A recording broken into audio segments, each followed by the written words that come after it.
ఈరోజు సింపుల్గా బెండకాయ టమాటా కర్రీ చేసేద్దాము. అందుకోసం లేత బెండకాయలు తీసుకొని శుభ్రంగా కడిగి తడి లేకుండా తుడిచి చిన్న ముక్కలుగా కట్ చేసి పెట్టుకోవాలి.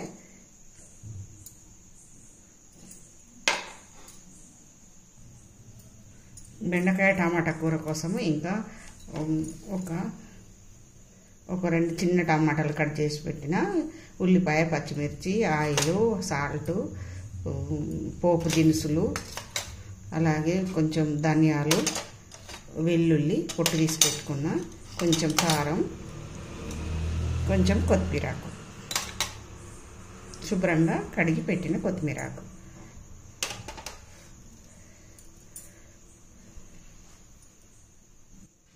ఇప్పుడు స్టవ్ వెలిగించుకున్నాము.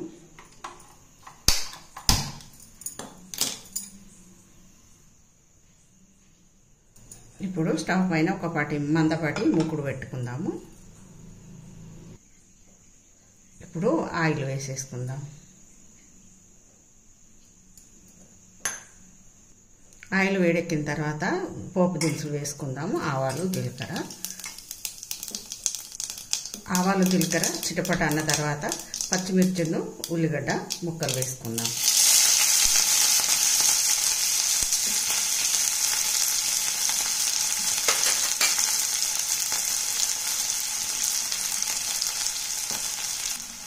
ఉల్లిపాయ, పచ్చిమిర్చి ముక్కలు దోరగా వేయించుకున్నాము.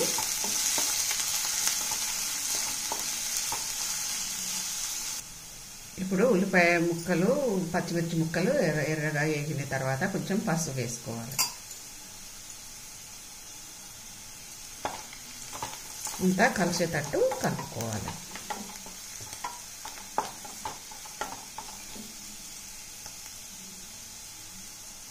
ఇప్పుడు టమాటా ముక్కలు వేసేసుకున్నాం. తాలింపులో టమాటా ముక్కలన్నీ కలిసేటట్టు కలుపుకోవాలి.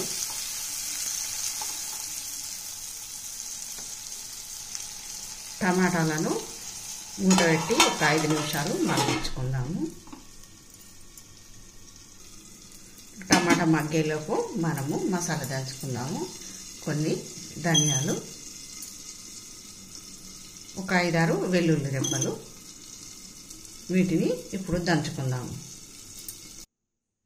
దంచిన వెల్లుల్లి ముద్దను పక్కన పెట్టేసుకుందాము. ఇప్పుడు టమాటాలు ఎంతవరకు మగ్గినాయో చూద్దాం. మగ్గిన టమాటాలను మెత్తగా చేసేసుకుందాము. అంత తాలింపులా కలిపేద్దాం.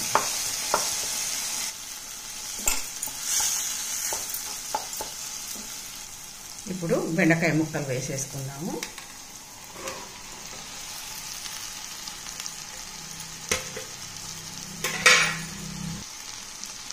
బెండకాయ ముక్కలు అన్నీ తాలింపులో కలిసేటట్టు కలిపేసుకుందాం.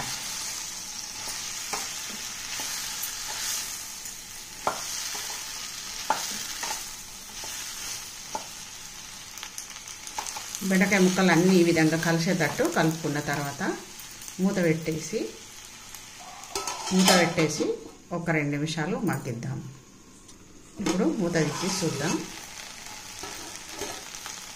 ఇప్పుడు ఈ బెండకాయలో కొంచెం కారం వేసుకుందాము. మనం పచ్చిమిర్చి ఎక్కువ వేసినాం కాబట్టి కారం ఇది సరిపోతుంది.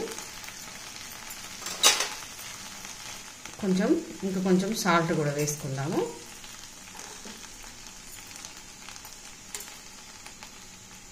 ఇప్పుడు ఇదంతా కలిసేటట్టు కలిపేసుకుందాం.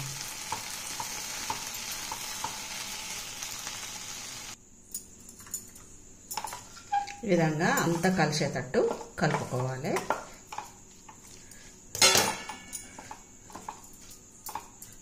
కలుపుకొని ఇంకొక 10 నిమిషాలు ఉడికించుకుంటే కూర రెడీ అయిపోతుంది. ఇప్పుడు మూత పెట్టేసుకుందాం. మూత తీసి బెండకాయ ఎంతవరకు ఉడికిందో చూద్దాం. అంతా చక్కగా ఉడికిపోయింది. ఉప్పు వేసినాం కాబట్టి ఉప్పుతోని ముక్కల్లోని వాటరు బయటకు వచ్చింది. ఆ చెమ్మతోనే బెండకాయలు అన్నీ ఉడికిపోయినాయి. ఈ మాత్రం ఉడికితే సరిపోతుంది. ఇప్పుడు మనం దంచుకున్న మసాలా వేసుకుందాం.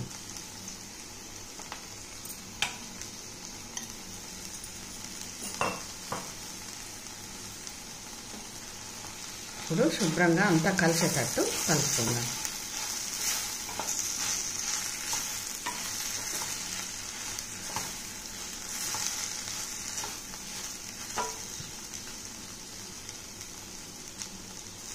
ఇప్పుడు వేసిన మసాలా అంతా ముక్కలకు పట్టేటట్టు 1 నిమిషం ఉంచుకొని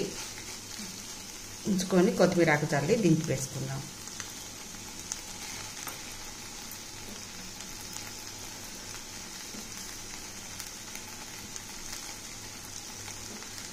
అంతా మంచిగా ఉడికిపోయింది.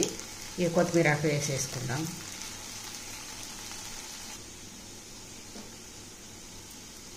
కొత్తిమీర ఆకు వేసేసుకొని మళ్ళీ ఒకసారి కలుపుకుందాం. ఈ టమాటా బెండకాయ కూర వేడివేడి అన్నంలోకైనా చపాతీలోకైనా చాలా బాగుంటుంది. ఫ్రై కన్నా ఇది చాలా బాగుంటుంది. చాలా రకాలు వండుతారు కానీ అందులో ఇది ఒక రకం.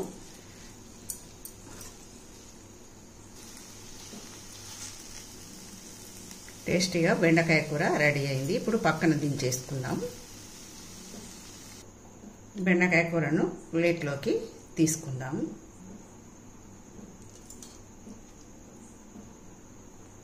ఈరోజైతే చపాతీతో సర్వ్ చేసుకుందాము.